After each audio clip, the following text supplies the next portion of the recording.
The Plein Air Easton Podcast is brought to you by the Avalon Foundation, enriching the lives of those on the Eastern Shore of Maryland through the arts. Visit avalonfoundation.org for details on events, performances, and educational programming offered throughout the year.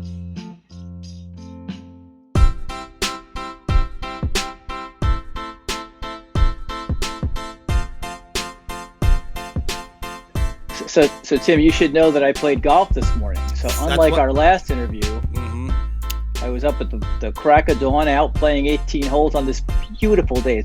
I didn't find out in the last interview that Nick played golf until the very last thing before we signed off.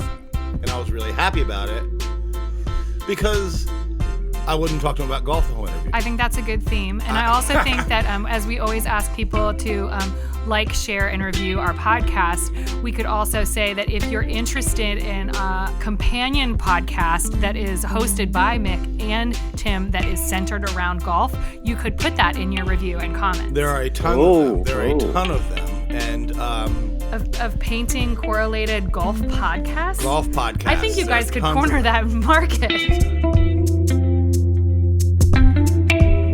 And scene. Hi, everyone. Welcome to the Plein Air Easton Podcast. My name is Tim Wigand, and I am with... Hi, I'm Jess Bellis. Jess Bellis. Jess, welcome back on the podcast desk. Today we had a great conversation with Mick McAndrews, which was a re-record of a podcast that Tim and Marie did that was eaten by the Avalon ghost. Yes. And gone forever. So we'll allude to that a few times. I came into the interview completely ignorant as always. I think you got a lot of good stuff. I think it was really good. I think you got a lot of good stuff out of them. And if you love golf, then this is the podcast for you. Yeah, I never wanted to get into that golf conversation, but... it was actually, I found it riveting. I hate turning it on. Is a rivet something that in golf?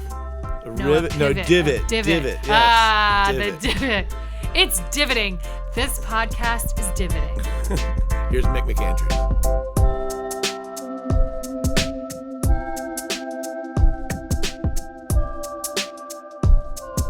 So have you always played golf?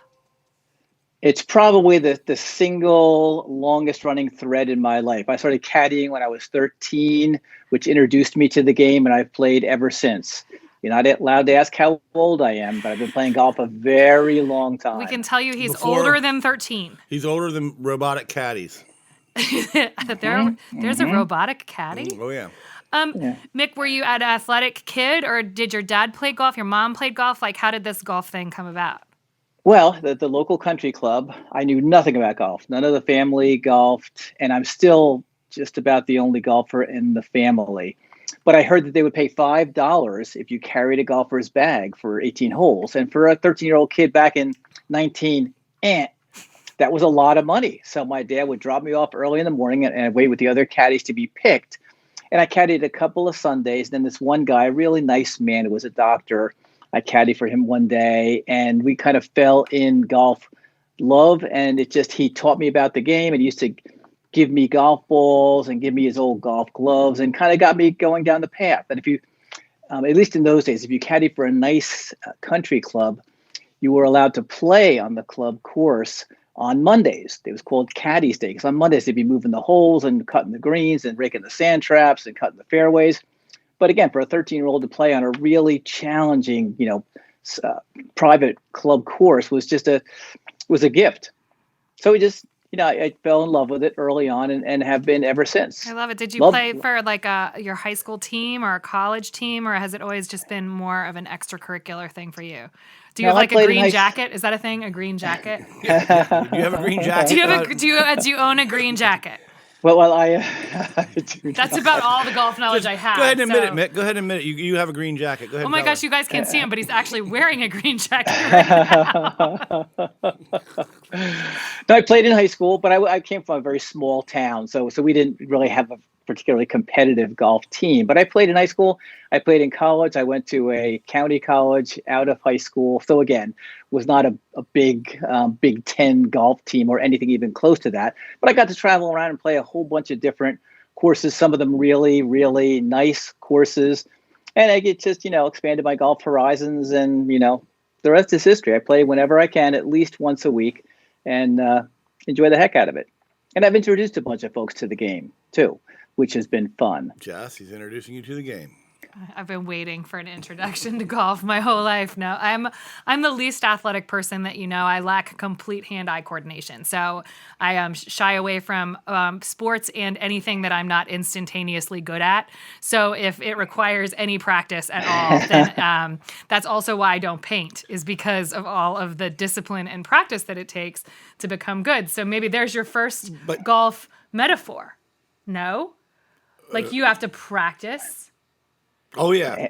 And you're not going to be immediately good. Small moves matter. Come on. No? Mick, go ahead, Mick. Yeah. How about a title for this podcast? Mick McAndrews hits a hole in one on the Plein Air Easton Podcast. I love it. I love it. I'm always, so people who know when I am bullying my way through a podcast, I really do love sort of the origin story. So we sort of know your golf origin story.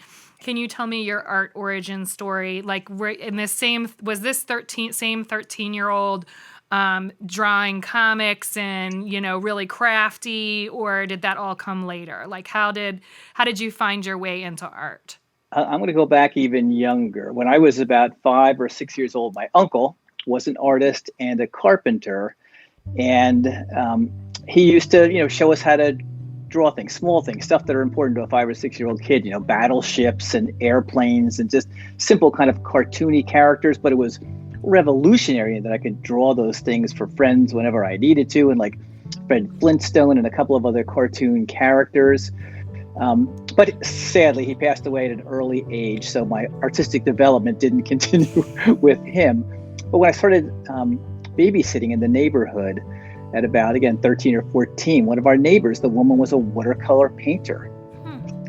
And I didn't know anything about it, but I knew that when I put the kids to bed, I could go into one of her spare bedrooms and she had like her easel set up and she had a palette out and watercolor paper and some of her paintings. And it was just kind of like, wow, she's a mom, right? And she's, part of this neighborhood, and she's also an artist and a painter. And she and I were friends from that point really through our entire lives. She just passed away recently.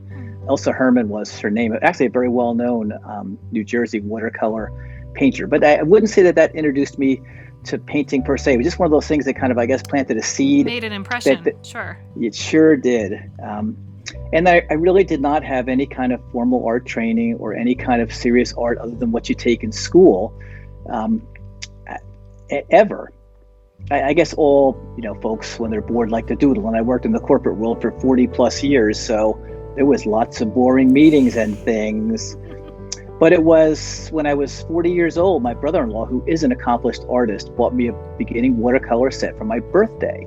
So it was a beginner's palette and one brush and a pad of inexpensive paper. And I said, thank you very much, Bob, but I don't know what to do with this. And so he sat down, and in about 25 minutes did this really simple, fresh, spontaneous watercolor with fir trees and mountains and rocks and a babbling brook, and it was snowing. And I was absolutely snake bit, Jess. I couldn't believe that something that seemed so mysterious could be made so simple looking. Like golf. And of course, it takes a lifetime to be able to paint with that kind of confidence and that fresh, spontaneous, magical look and feel that makes watercolor so distinctive.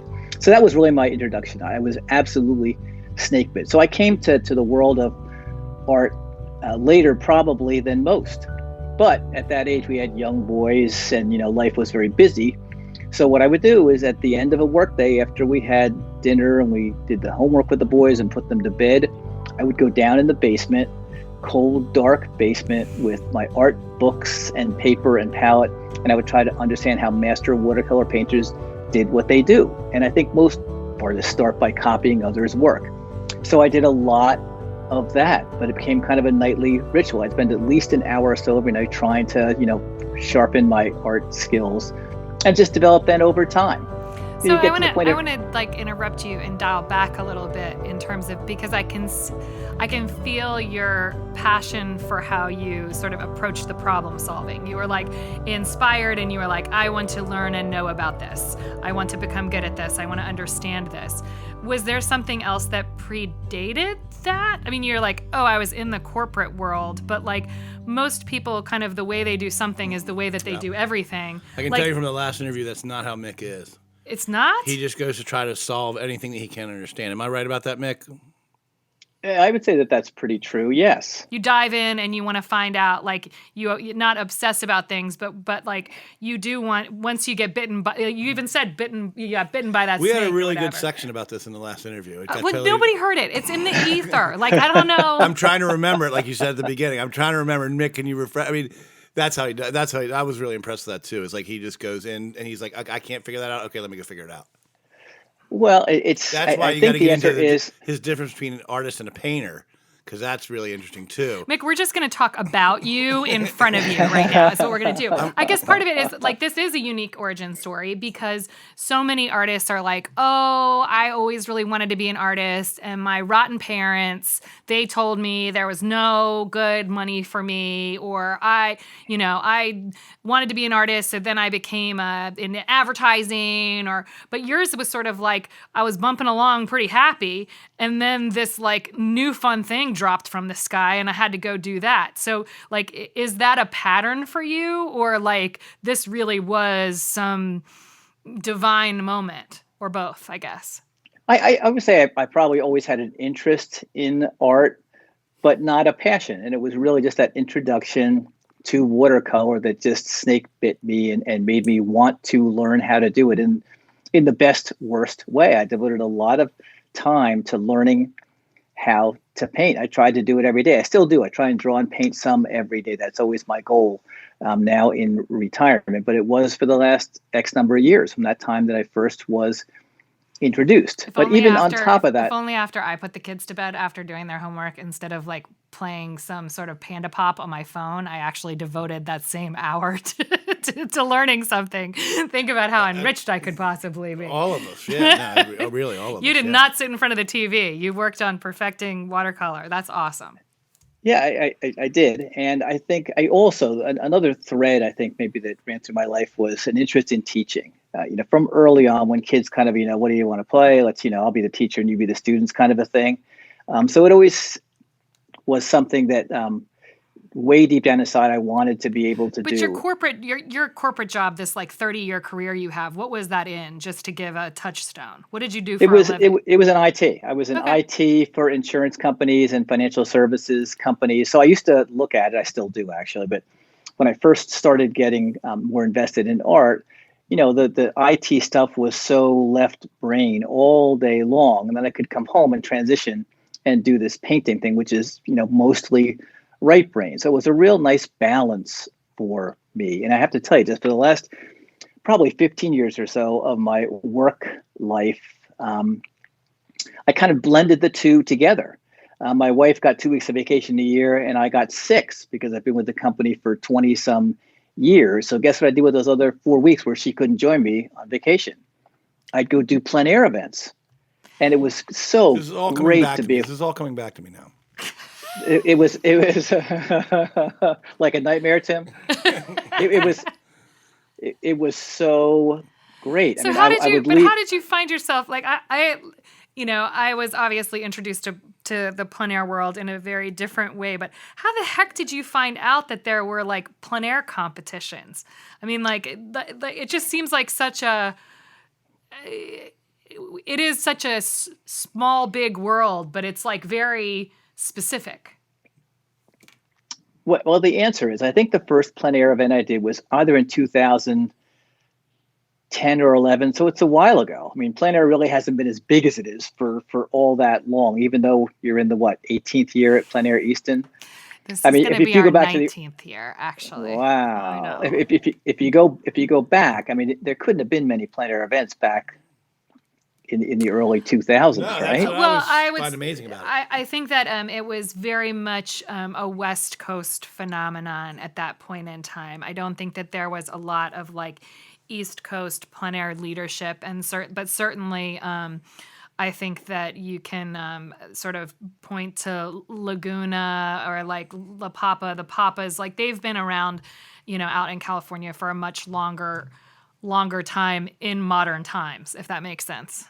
Mm-hmm. Yep. So honestly, once I felt I had acquired some measure of skill down in my basement, you start exposing your art to the world, which is really scary. Those are big, big steps. But I put paintings in restaurants, local restaurants, and nobody ever bought them, but it at least got it into a frame and up on a wall, which was, made me feel like it was even more worthwhile spending time invested in art. And then I joined those paintings that you were doing, were you doing them in plein air? Did you understand that was a concept, or were you still in your basement with the crickets and the spiders and the like? All basement, all damp, all dark, all the time. Okay. Yep. My introduction to plein air was I live in Downingtown, Pennsylvania, southeastern PA, and the Wayne Art Center and the Wayne Plein Air event are just within a half an hour away. So I saw it in an art magazine, Wayne Plein Air. Honestly, what's that? So I did a little bit of looking into it. I thought, that sounds like fun. I'm going to, apply. And guess who got in? Mr. Serendipitous. I love it. And Jess and Tim, I really didn't have much of an idea of what to expect, but I understood that I could get some basic equipment together and be prepared to paint outside. And I went and I participated, and I met so many, painters that I admired and looked up to, and I see their work hanging on the wall. They have people like Charlie Hunter and Stuart White and Patrick Lee, and really folks who are still in there doing it, plugging away at it today. So to have my meager work hanging up on the wall, at the exhibition with these artists that I came to know and really admire, it was a big deal for me. It was a big deal. So I kind of got snake bit with the idea of doing plein air events, and I got into Wayne again the next year. Like, wow. So I thought I'll just apply and I'll get in every year.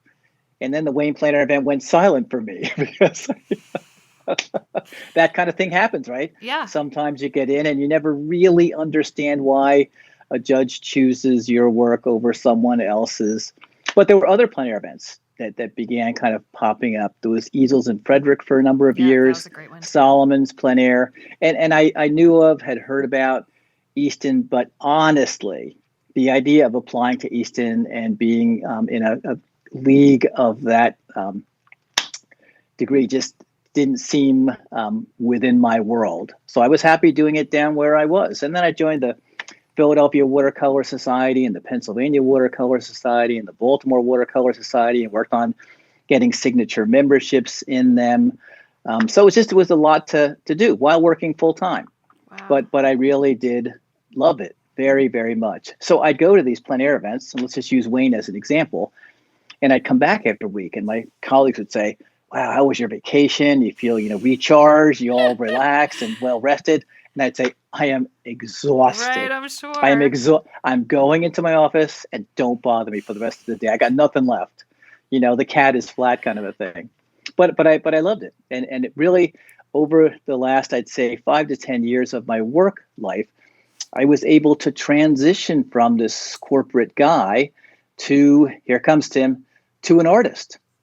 Because Tim and Marie and I went into a rabbit hole last time about artist versus painter. So I'm going to try and avoid tripping into that again. But it is interesting that you called yourself an artist. It is. It is. You were not saying that last interview. You're right. I was. So we changed it. Mick, did you grow up since the last time? Maybe, or maybe I did such a horrific job in competition with Marie and Tim. I just gave up. Give up. We crossed him over. Nice. I think, nice. I've thought about that some, Tim, and I think maybe this idea of painter versus artist for me was because I came to it so late in life. It seems like in order to be an artist, you need to have invested, yourself for your entire life to achieve that kind of.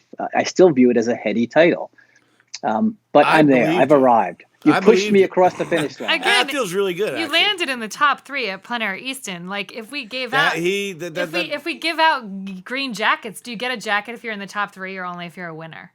Well, When do you get a green jacket? That is a thing, right? Like, I didn't make that up. Yep. Tell her all about the green jacket. I mean, there are millions of golf metaphors in here we could get into in the second half of the interview if you want to. Mick, I thought that your explanation, I mean, I think it intrigued Marie and I as well. And I actually brought it up in the following podcast with someone else. So I'm happy for you that you crossed over. It was really interesting conversation. We were talking with Mick McAndrews. We'll be back in just 1 second with the Plein Air Easton Podcast. Hey everyone, producer of the podcast, Nick Richards here. We're so glad you've been enjoying our podcasts. We put a lot of love into creating them in hopes of building a more robust community around our festival. If you're interested in even more Plein Air Easton material, boy oh boy do I have news for you. If you head over to the Plein Air Easton YouTube channel, youtube.com/Plein Air Easton, you'll find live streams of our festival events, including this year's awards ceremony, time-lapse videos of plein air artists creating their beautiful masterpieces, as well as episodes of the podcast. We also have a series of instructional videos from competition artists and alumni, including Lori Putnam, Paul Botcham, Susan Lin, Beth Bathe, Joe Giersick, and Master Joe Vuong. For $50, you can watch one of our incredible artists explain their techniques and artistic philosophies step by step. With views of the artist, the canvas, the palette, and the subject, you'll be able to observe the entire process. And your purchase includes unlimited replays so you can watch the lesson over and over again. Later this year, we will be releasing more instructional videos with Thomas Bucci, Robert J. Simone, and Julie Riker. To check them out, visit vimeo.com/AvalonFoundation/VOD_pages. That's vimeo.com/AvalonFoundation/VOD_pages. All this additional content can keep you connected to the artists and offerings of the event, and we hope to see you next summer at Plein Air Easton. It's like genius. It's like we've done this before. Tricky. Well, I'm glad about that. It's at 85 today. So, Mick, that's good. But you've been playing your whole life. I have. Yeah. I have. And you know, Tim, I'm getting to the point. I'm not there yet, but I'm getting to the point where I'd like to be one of those rare athletes in golf, at least, who can shoot their age. You're gonna shoot your age, yeah. So that's what I'm beginning to think about. I had a friend of mine, a guy who comes to the theater here, Doc. He comes in, and he came in, and he was just. He's like, I did it, Tim. He's like, I shot my age. He's like, I think he's 70. He's 74, and he shot a 72. And he from the 60 and up tees, but like he was really, really, really happy. Yeah. I think that's a pretty rare accomplishment, don't you? Yeah. No, I do. Yeah. Although if I make it to 85, hopefully I can stay. You know what I mean? But yeah, no, shooting in the lower numbers or whatever is pretty cool, and we'll get into that a little bit more. We're back with Mick McAndrews here. We just finished talking about his golf game, but we're going to talk a little bit more about Plein Air, and then get into some golf on the backside of this. Mick, like you mentioned earlier in the interview that you always kind of felt a little pang, a calling to be a teacher. But you have also represented yourself as being sort of self-taught. So I would love to hear you sort of walk through how your art education came about. And I get that it was through discipline and iterative practice and research. But did you take workshops and classes too? Like, tell me about that evolution and then how you found yourself sort of sharing that passion back. When I first got snake bit and started trying to do watercolor painting, it became pretty clear that you need to be able to draw in order to be any kind of a competent painter, artist. So I went to the local art museum and took a couple of drawing classes, which was really, really helpful. It's three-dimensionality and cast shadows and in proportions and relationships. And that was a great education. It takes you, leaps and bounds down the road to being able to do credible art. And then when I went to my first watercolor workshop, was with a very accomplished watercolor painter, and the way it was formatted, he would, stand up in front of the group and do a full demonstration, start to finish, talk about what he's going to do and why, show his resource material, draw it, paint it. And when he was done, I was just, flabbergasted that you could do that level of accomplished work in such a short window of time. And in the afternoon, we would paint. He would critique our work, and his in-depth of knowledge about painting and about art was just inspiring. And really, Jess, after that first day, I said to myself, I'm going to learn how to do that. I'm going to become a good enough painter to be able, and I'm going to learn enough and know enough to be able to stand in front of a group, demonstrate, talk about art, and help elevate the level of skill of other painters, be an inspiration to other painters. It really became a driving force in my life. And that's what I do now. And I'm very, very excited whenever I have a teaching opportunity. I teach at the Wayne Art Center pretty regularly, but I also do workshops around the country, which is a lot of fun. So I meet painters from all over, and this idea of, showing them how to do this, what I still refer to as, the magic of watercolor, right? This idea that, the artist and their level of skill and their level of knowledge can take a painting so far. But when you get into painting with watercolor, it's a partnership because the medium does not do what you want. I talk about the fact that if I was an oil painter and I mixed up some color in my palette and I put it on the canvas and it's the same color it's in my palette and it stays right where I put it on the canvas, I find that terribly boring. Don't tell any oil painters I said that.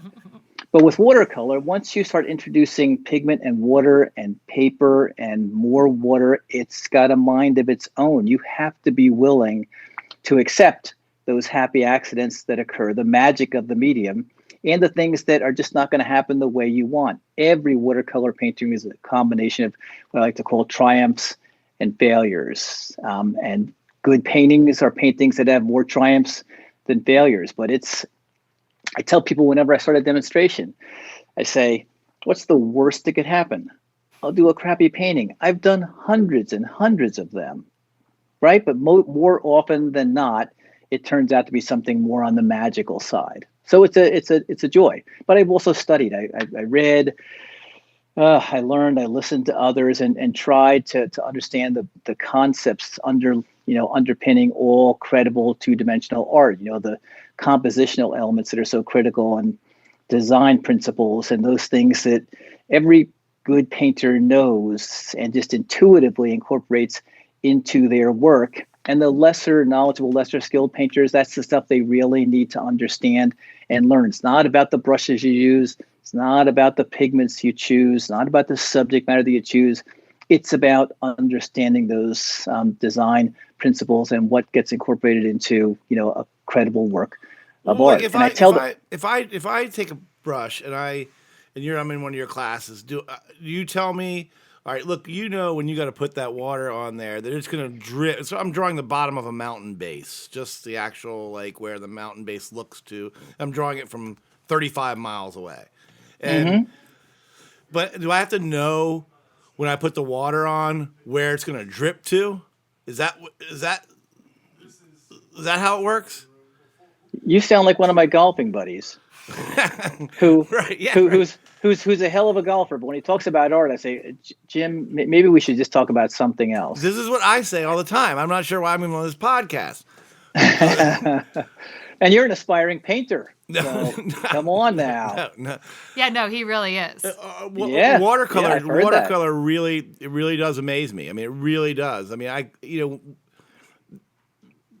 I don't know how. I just, when I watch somebody put it on and then I see the dripping going on, I'm just like, how do you know that that's right? And I guess you're just going to layer over top of it. Is it as simple as that?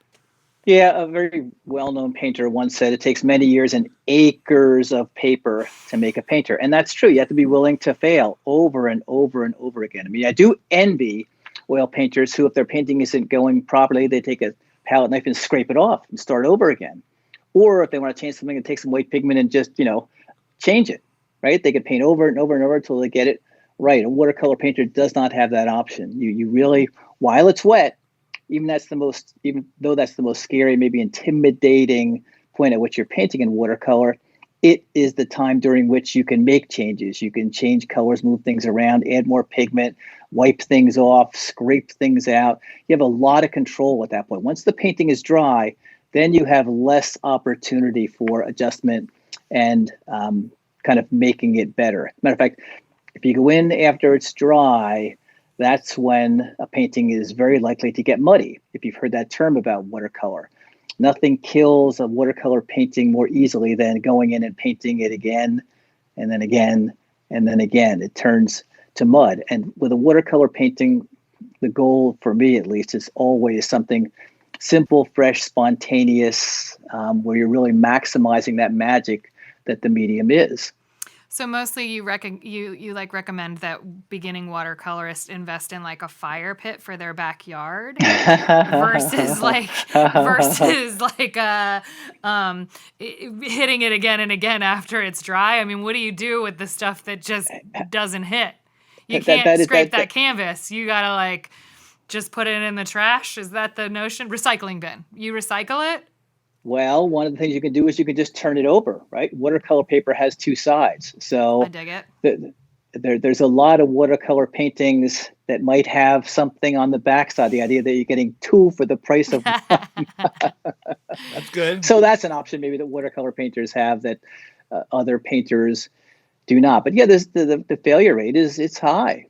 It's high. I want to go back to your teaching for 1 second and bring it back to Plein Air Easton, which is I don't know if it was Mick's first year. Have you participated for 3 years or only 2 at Plein Air Easton? I participated for. Let me think about that. Did you do the pandemic year, that like weird year? I did. That was my first year. So for me, that was just the way Easton always is. Just kidding. Totally just weird. kidding. Well, we are weird in that keep it weird kind of way, I think. But I know that he did a demonstration for us, I think his second year here. And I know people were just blown away by your teaching style. I think that you even got an invitation back to talk to the Working Artists Forum or something after that because people really loved your work. So if you're looking to learn more about watercolor, I would say that I have not personally seen Mick teach or do a demo, but I know that we got really positive feedback about it. So I will give him some endorsement that way. Yeah, I mean, I'm just looking at the paintings on his site here as we're going through this. I mean, you like his work? It is some pretty impressive watercolor. It is. Tell me about your impressions of Plein Air Easton. Again, you were scared to apply, maybe terrified when you got in. But like, tell me what that experience what should people know about applying to Plein Air Easton, participating in Plein Air Easton, any of it? Well, I think that the first answer is that you should apply. You should apply because if you don't apply, you'll never get in. That's the simple reality. Although for me, it was intimidating for a long time. I decided at some point I'm going to apply because I want to experience. I hear so many wonderful things about it. It is, I think, in the view of most painters, the premier plein air event in the country. So you want to be in Easton in July. So when I was accepted in 2020, said almost nobody ever who's not a plein air painter. I love it here.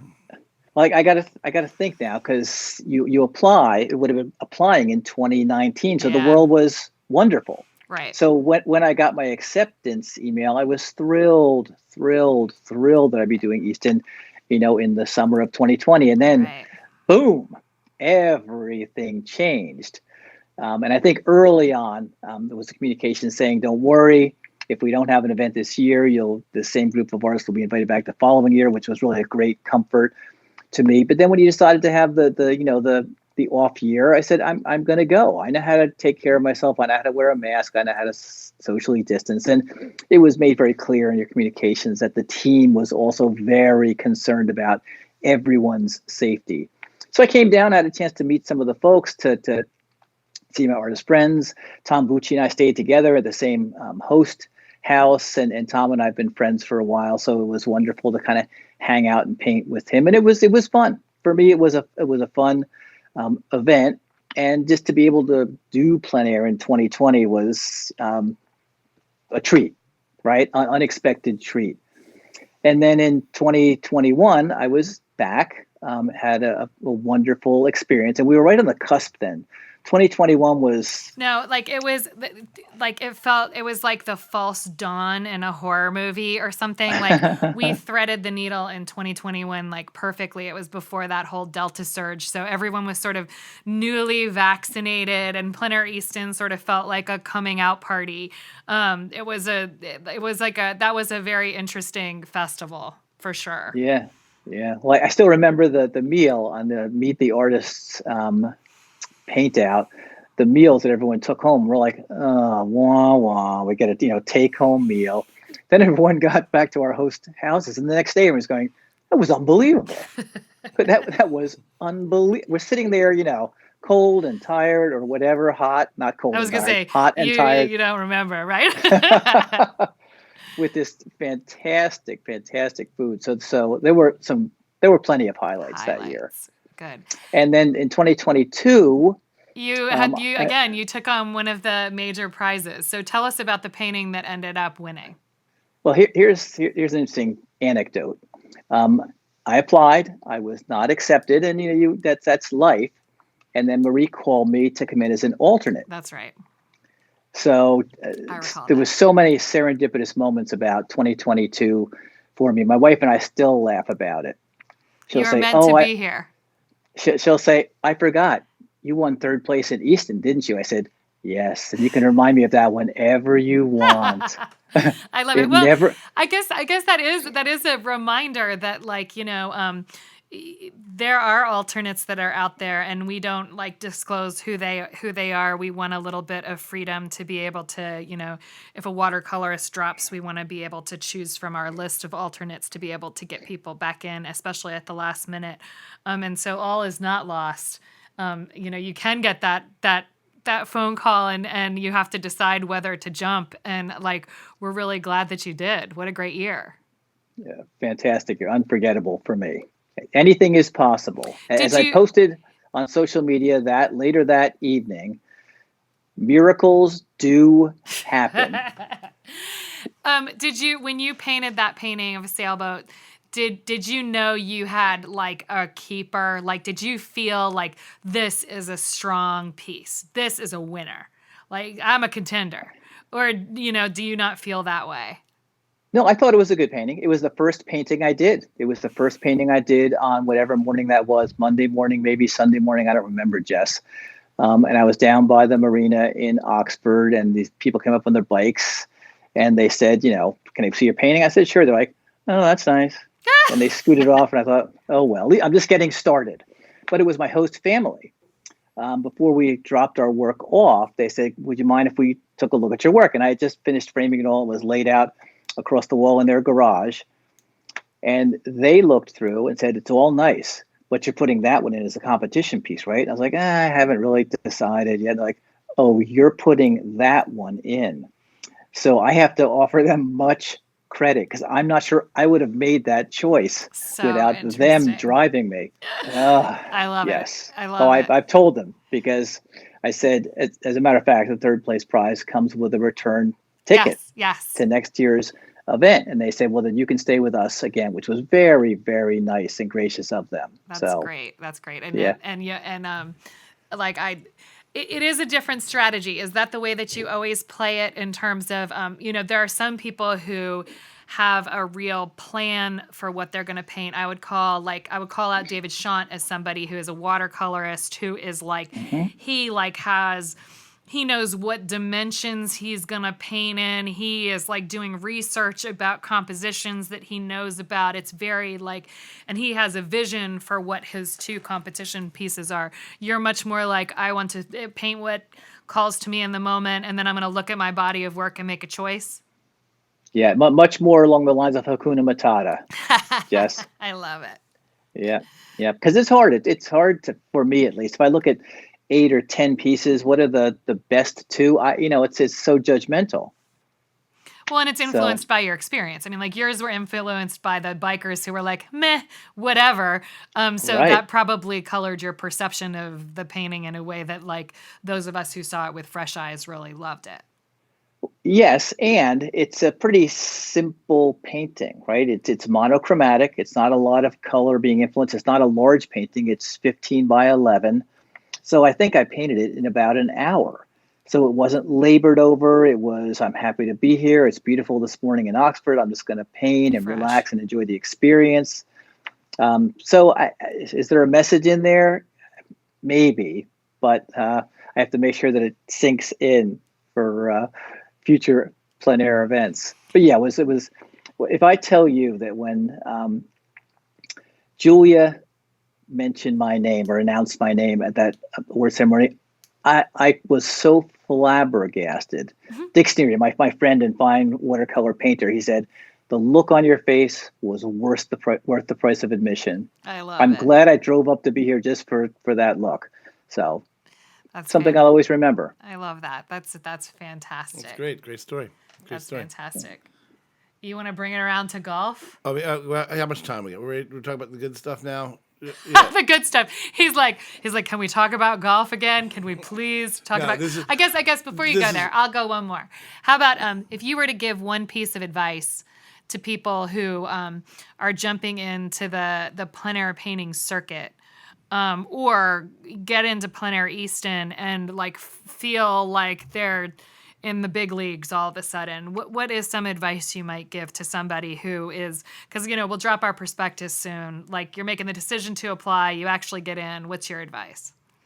And my advice is to go first off and to enjoy the experience, because you will enjoy it. I mean, everything about it is high end. The people treat you like royalty if you are one of the accepted artists, and that's you and the Avalon staff. The people in town are so happy that we're there. That's always a treat. Thank you for coming down. We love having you in town. Plein Air Week is my favorite week of the summer. It goes on. And then there's just lots of events and activities that surround maybe the lonely, broiling times out painting. So it's a real, it's a real mixed bag, but all of it is fun. And looking back, just the fact that you were there, had the experience, is something I think that elevates your artistic, not necessarily just your, I can't think of the right word. It elevates you spiritually, artistically, intellectually, and you meet painters, in my case for sure, that you've admired for years, and they are the most warm and welcoming people that you'll ever meet. I've yet to meet a painter who's a jerk. They're just not. We'll disclose who those people are after we I'm just kidding. Tim says, no, there are no jerks, Jessica. Stop it. Oh, there are, Tim. No, they're not. We're all just people. Well, that's great. So nothing about the heat or anything. Don't tell me about You're where do you live again? New Jersey? Are you in the Midwest? Where are you now? You're in Pennsylvania. I'm southeastern Pennsylvania. Yeah, so you get hot weather. The Philadelphia Phillies. The Phillies. Yeah, the Phillies. You've heard of we can them. talk about the Phillies too. It's a very artistic thing going on there in Philadelphia with the Major League Baseball this year for sure. And football and a lot going on in Philadelphia. Again, you are auditioning for your sports podcast, both of you. Right? Yeah, we could go for it. Go for it. Well, no, I think that you probably do have some really good references between golf and sort of art. I would just so you're on the first tee, right? I mean, Tiger Woods says he says no matter who you are nervous on the first tee. Is there any moment like that, in painting or whatever? Yeah, I think that the start of any painting is it's a leap, right? To have a piece, in my case, of untouched white paper, where you're gonna draw and paint and hope something miraculous happens. It's a leap. So every time you start a painting, it's nervous, high expectations, and if there's a crushing defeat, you got to pick yourself up and put the next piece of paper up and continue. Let me ask you this question. So in golf, a lot of people say they see people, and this is kind of like for everyone. Jess, you've seen this before. People hit these, there's sand traps out there, right? So, like, you'd think, like, oh, my gosh, why would they put sand there? It's got to be so hard to hit it out of the sand. Well, the pros actually, in most cases, aim for the sand because it's so much easier to hit it out versus the grass. People think sand is worse, but for the pros, it's actually easier. Are there any things like that in painting where, like, you think you're in trouble, but it's actually easier than you think it is. Well, I think that something similar to that is that, kind of the amateur painter is afraid of painting bold. You see weak watercolor paintings where there's just not a whole lot of value, contrast, and strength in the painting. They're afraid to dip right into the pigment and slap it on the paper, where the professional is afraid of timidity. They don't want to paint like they're not certain about what to do. If you paint with authority, the viewer will believe you. If you paint timidly, the viewer's going to say, I'm not sure that artist knew what they were doing. Another way to look at that is if you think you're in trouble in a painting, and there's always a point at which you feel like you're in trouble with a painting, put something dark in. Dark always saves the day. Bold, dark color is going to draw the viewer's attention, draw the viewer into your work. So when in doubt, paint it dark. And honestly, those things work. This is getting really good now. Now I'm going to give you a specific point of trouble. You're in the rough, and it's a high rough. And so the general one of the rules is Jess, is when you swing, if it's higher grass, the grass actually, believe it or not, turns the face of the club as it hits the ball. So when you come in and it's higher grass, if you're in the fairway, it's okay. But if you're in higher grass, you try to come from a steeper angle to hit less grass. Is there anything like that you do with a brush when you get in real trouble like that? I wouldn't say with a brush. You add the black. Add the black is probably the answer, I guess, Yeah, right? I think that he led you to that question with his answer. Right. Yeah, add the dark, or keep your painting wet. In the case of watercolor, keep it wet as long as you possibly can. I have a misting spray bottle, like for cleaning glasses, that kind of a thing. So if a painting is beginning to dry more quickly than you want it to, you can just give it a misting spray to keep it moist. It's a famous watercolor painter, Joseph Bukovic, who calls it the kiss of life for a watercolor painting. Keep it wet, because when it's wet, you can do anything. It's when it's dry you get into trouble. So if I'm on the front nine and I'm shooting anywhere between 36 and say 40 on the front, I feel like I got a chance to break 80 on the back. But there's times when I'll get to a point where I'm like, okay, I just doubled number 8. I'm going to end up at 42 or 43. I got no chance to break 80 on the back. It's ruined. I've ruined the day, really. Yeah, is there anything in painting like that? I think it's exactly like that. With golf, if you're playing really well, this is me, Tim, and you can agree or disagree, but if you're playing really well, the Jess tendency is this lesson is for Jess. It's for Jess. The tendency is to back off and play safe. I want to save this great round that I'm playing, when the reality is the good play that has led you to where you are is because you played bold. You hit the drive, on the hole that has a narrow fairway, and you took a chance hitting it, onto the green over a trap or over some water. So in painting, it's the same way. I mean, you may have a great start to a painting, get halfway through and go, this is a winner. This is for you, Jess. This is a winner. But the tendency would be to say, okay, I gotta stop and save what I've done so well, and start painting more cautiously. When the reality is, you got to keep painting boldly with confidence. And, you're either going to make it or you're not. And that's life, right? That's golf, that's art, that's life. So, yeah, lean in. I like that. One more golf. What about reading a putt? Anything like that? And when you got to actually read a putt? Oh, that's a really great one with watercolor, Tim. Because what you read in a watercolor painting is how wet the paper is. It makes a big difference if the painting is soaking wet versus just damp. And it can have a dramatically different impact depending on what level of moisture you have in your brush, right, in the pigment when you go in for your next stroke. So it's very much like that. There's an art to it. Knowing how wet the paper is, that kind of pigment to water ratio, absolutely key to watercolor painting. It takes a long time and a lot of practice to feel a sense of confidence doing that. And what is your best metaphor, golf metaphor and painting metaphor you use with your friends when you're playing on a weekly or whatever basis that you sort of relate to yourself or to them? Well, they get annoyed with me because if I'm within 100 yards, I always say to them, I'm just going to cozy this one up to the hole. Right. That kind of half a pitching wedge shot, right? Sure, yeah. And much better off just hitting the wedge and hoping for the best. The cozy up thing doesn't really work. but I use it just because it annoys them. I'm going to cozy this one up to the hole. That's great. Well, we're going to tag Nick. We're going to tag Golf Channel. I want to tag Steph Curry. I want to tag Bob Dylan. I want to tag. Yeah. Mick, it's so fun talking to you. You're such a nice guy, and I really dig your paintings. And I love the story of passion and connection. So thanks for spending time with us yet again after the ghost came and stole your last podcast. Once every 3 years it happens, and it's happened. It's really. I used to get mad like 12, 15 years ago, and then you just realize it's just going to happen once every 3 years. So there's nothing you can do about it, I kind of view it as the pandemic year and the year after. I got 2 shots at it for the price of 1. Yeah, there you go. There you go. So you had to give us 1 extra podcast as payment. And thank you. As we signed off last time, don't forget your clubs this time. Seriously, we'll play.